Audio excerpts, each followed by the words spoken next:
Pakistan'ın paytaxtında hökümete qarşı protestlerin liderleri ve olaryň müňlerçe tarapdary ýurdun baş sudunun dargamak barada çıkaran kararyna garamazdan parlamentin binasynyň öňünde galýarlar.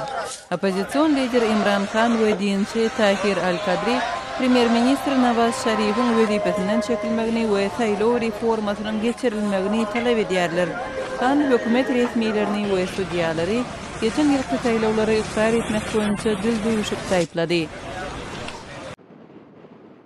Kırgızstanda ýurdun demir gazygyndaky daglarda 3 gün bäri tokoýlar ýanýar.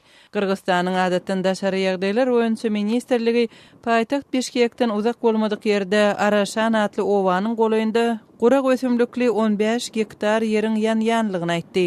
Ýangyn söndürüjiler we ýerli ýaşaýjylar gurak hem 40 gradus yssyk howa sebäpli ýangyny söndürip bilmeýärler.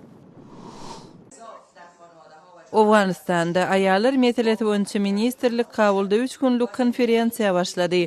Gatnaşyjylar durmuş toýlary we beýleki dawaralar üçin çykdyjylaryň möçberini azaltmagyň ýollaryny maslahat edýärler.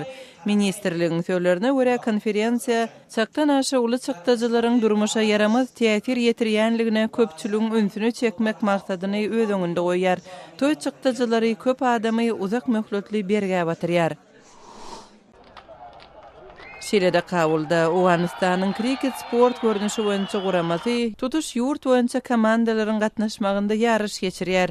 Bir hepde dowam etjek bu çäre sporta bolan gyzyklanmany artdyrmak we sporty ösdürmek maksadyny öz öňünde goýar.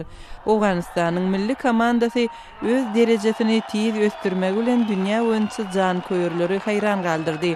Bu komanda bir günlük halkara sanawynda häzir 11-nji ýerde durýar.